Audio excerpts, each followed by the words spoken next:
$3000 յուրաքանչյուր քաղաքացու գրպանից Ամերիկայի Միացյալ Նահանգների պետական բյուջե։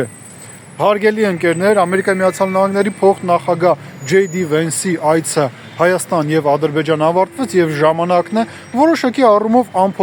ամփոփել այդ այցի արդյունքները։ Իշխանությունները իհարկե փորձում են սա ներկայացնել երկու հիմնական տեսանկյուններից։ Առաջինը վերաբերում է նրան, որ սա խաղաղության օրակարգի հաստատման ուղղված հերթական քայլներ եւ երկրորդը Ամերիկայի Միացյալ Նահանգների տնտեսական համագործակցության։ Եկեք երկուսն էլ վերլուծենք։ Ինչ սկզբից մենք բոլորս իմացանք։ Իշխանությունները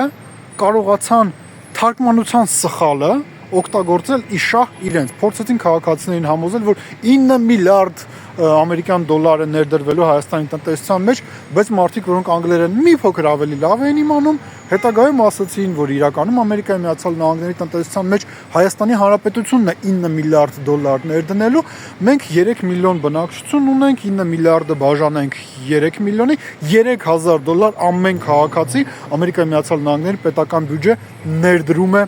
անելու։ Ինչը վերաբերում է խաղաղությանը, J.D. Vance-ը եկավ գնաց, բայց ջերմուկի արաքից տարածքները շարունակում են մնալ օկուպացված, Արցախի ռազմաքաղաքական վերնախավը շարունակում է մնալ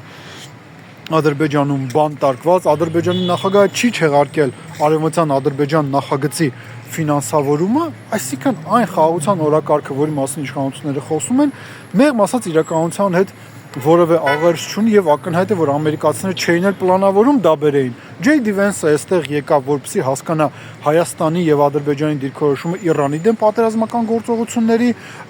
պարագայում։ Հայաստանի Հանրապետության իշխանություններն ստացան նախընտրական նկար J.D. Vance-ից, խաղաղություն չստացան, բայց ամեն քաղաքացու վրա այդ նկարը արժեցավ $3000։